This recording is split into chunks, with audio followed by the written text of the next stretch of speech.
choqué. Attention, dessus. Non. Perdre ses moyens et le contrôle d'une situation que l'on avait parfaitement en main. Alors ce mot il est pas commun à notre quotidien. Et il se trouve encore moins dans le dictionnaire, non. Là où il trouve toute sa symbolique et tout son sens, c'est dans le monde de la compétition et surtout du sport. Dans Choke Story, je vais essayer de vous raconter l'histoire des plus grands chokes et des plus grandes chokers de l'histoire du sport, que ce soit pour le foot, le rugby, le basket, le tennis et pourquoi pas même le curling. Par contre, si je fais vraiment une vidéo sur le curling, les gars, va falloir que vous likiez fort. Alors préparez-vous bien. Asseyez-vous confortablement dans vos sièges car dans cette série, il va y avoir des drames. Peut-être des larmes, des exploits, mais surtout des ratés tellement importants qu'ils font partie intégrante de l'histoire du sport, mais aussi de notre histoire. Bienvenue dans Choke Story.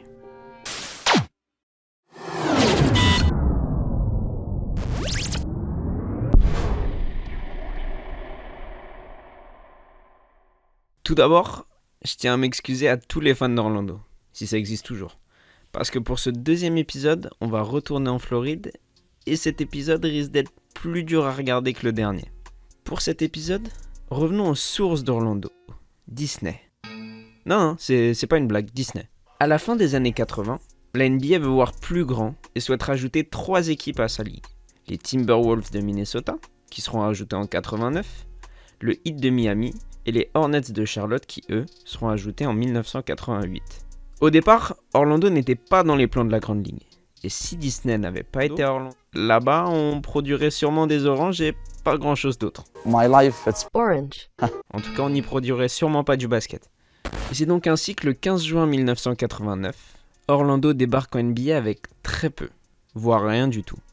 Pourtant, nous voilà, le 7 juin 1995. À peine 6 ans plus tard, dans le premier match des finales NBA, entre les tenants du titre, les Rockets de Houston, et nos Magic d'Orlando.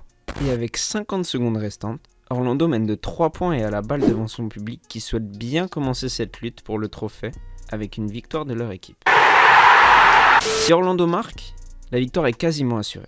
Pourtant, la victoire semblait plus proche quelques minutes auparavant, quand, en plein milieu du deuxième quart-temps, Orlando avait réussi à prendre 20 points d'avance sur leurs opposants. Mais ces derniers, menés par un Kenny Smith en feu, venu à la rescousse d'Hakeem Olajuwon, la star de Houston qui vit une vraie lutte contre Shaquille O'Neal, sont revenus dans le match et ne sont menés, désormais, que de 3 points.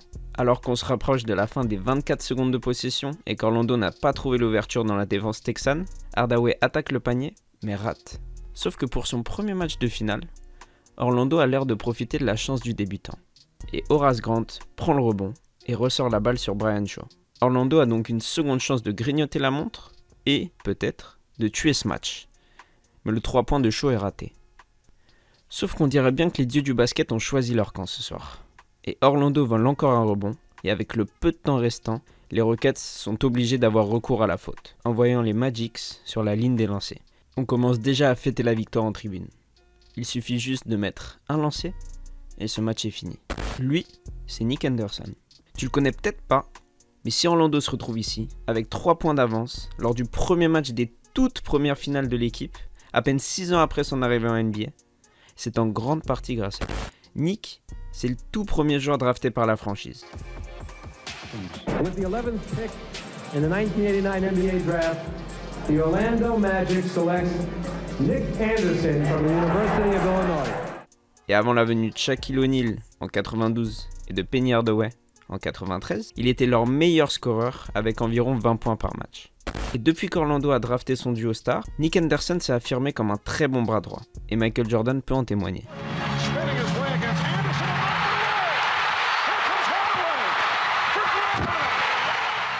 Il faut dire qu'il avait joué au baseball pendant 2 ans aussi, laissez-le tranquille. Orlando peut donc remercier son duo star, mais aussi Nick Anderson, qui s'est affirmé comme un pilier de cette franchise. Alors vous l'avez compris, sans Nick Anderson, Orlando n'en serait pas là. Si Orlando a mené de plus de 20 points, alors que Shaq a passé du temps sur le banc à cause d'un problème de faute, c'est grâce aux 15 points en première mi-temps d'Anderson. Et là, il a 22 points. Tout ce qu'il a à faire, c'est mettre un lancer, et ce premier match est gagné devant son public, dans son stade, pour sa franchise, celle qu'il connaît et représente depuis ses tout débuts. Un lancer, et c'est un pas de fait parmi les 4 qui mènent au titre.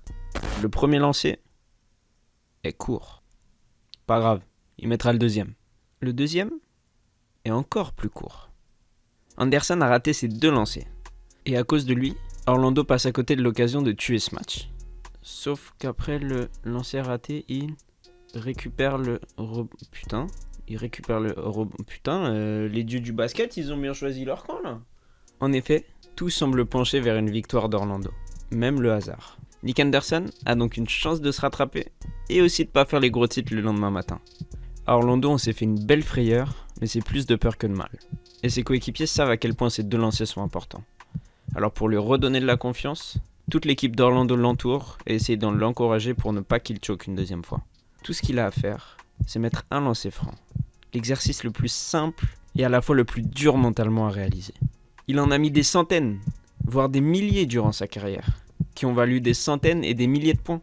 Mais ceux-ci n'ont aucune valeur comparée à celui qu'il doit mettre. Orlando retient encore son souffle. Le 3e lancer est long. Nick Anderson laisse parler sa frustration. Il a déjà choke. Il a déjà perdu mentalement. Et il tire son dernier lancer, un faux sourire confiant au visage. Je vous laisse deviner la suite. The 3 to make 4 rule, that's in effect, I believe, yes. And he misses 4 straight. The Rockets take a timeout with 5 6/10 seconds remaining. Et les dieux du basket en ont leur claque d'essayer de sauver Orlando de cette situation. Houston récupère le rebond avec peu de secondes restantes et appelle un temps mort. Après vous allez me dire il a choqué mais c'est pas grave, ils ont 3 points d'avance. Ça va aller, il reste que quelques secondes, on n'est pas dans la NBA des années 2010. Tu vas pas avoir Steph Curry qui va sortir et qui va te mettre un 3 aussi facilement. Sauf que non. Parce qu'en face on a un joueur qui est tout proche de battre un record de 3 points en finale. Et une équipe qui depuis quelques années est surnommée nul autre que Clutch City. Pourquoi Clutch City ?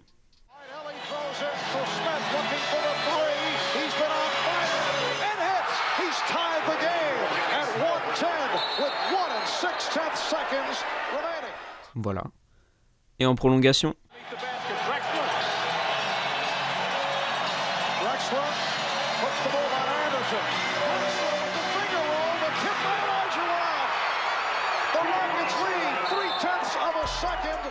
même affaire. Houston vole le premier match à Orlando et en profite pour y poser la clim. La suite, Orlando et Anderson, vaincus mentalement, ne seront plus les mêmes. La série se finira par un sweep de Houston, 4-0.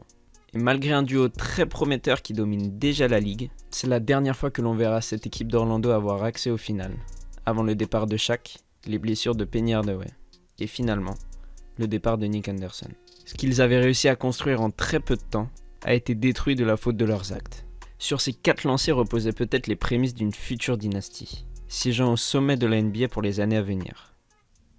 À la place, ces 4 lancers ont marqué la lente descente en enfer d'une franchise très prometteuse, qui a jusqu'aujourd'hui, certes, connu quelques hauts, mais surtout, énormément de bas.